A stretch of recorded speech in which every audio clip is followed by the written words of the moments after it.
நம்ம வெளியூருக்கு அடிக்கடி போகிறோம், கார் எடுத்துக்கிட்டு போகிறோம்னு வச்சுக்கோங்களேன். நிறைய பேர் கேட்குற கேள்வி, சார் நாங்கள் போனால் விபத்துக்கள் அதிகமாகுது, வாகன விபத்துக்கள் அதிகமாகுது, இந்த விபத்து நடக்காமல் இருக்க என்ன வழி? நாங்கள் சரியாக தான் ட்ரைவ் பண்ணுறோம், எல்லாருக்கும் குறுக்க போய்கிட்டு இருக்கும்போது யாராவது வந்துடுறாங்க, இல்லாட்ட ஆடு மாடுகள் வருகிறது, எங்களுக்கு அது விபத்துக்கள் நடக்குது, வண்டி ஓட்ட பயமாக இருக்குது, இந்த மாதிரி விபத்துக்கள் வராமல் இருக்கணும்னா நாங்கள் என்ன செய்யணும் அப்படின்னு கேட்குறீங்க.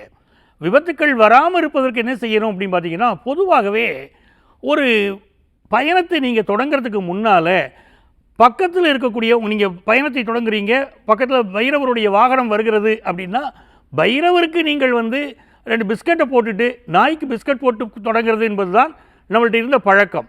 இப்போ நீங்கள் பயணம் பண்ணிக்கிட்டு இருக்கீங்க அப்படின்னா, செல்லக்கூடிய வழியில் எங்கே ஒரு அம்மன் கோயில் இருக்குதுன்னு பாருங்கள். அம்மனுக்கு ஒரு வழிபாடை செய்துவிட்டு போவதும் மிகச் சிறப்பு. அப்படிலாம் எங்களால் பண்ணிட்டு போக முடியல சார், கிளம்புறதுக்கு முன்னாலே வழியை சொல்லுங்கள் அப்படின்னா, அடிக்கடி விபத்து ஏற்படக்கூடியவர்கள் மட்டும் நான் சொல்வதை நீங்கள் கடைபிடிக்கலாம்.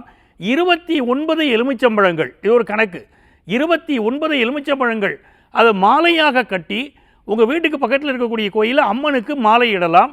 இப்படி நீங்கள் தொடர்ச்சியாக விபத்துக்கள் வருகிறது என்று சொன்னால், ஒரு மாதத்திற்கு ஒரு முறை இப்படி ஒரு மாலையை கட்டி போடுங்க.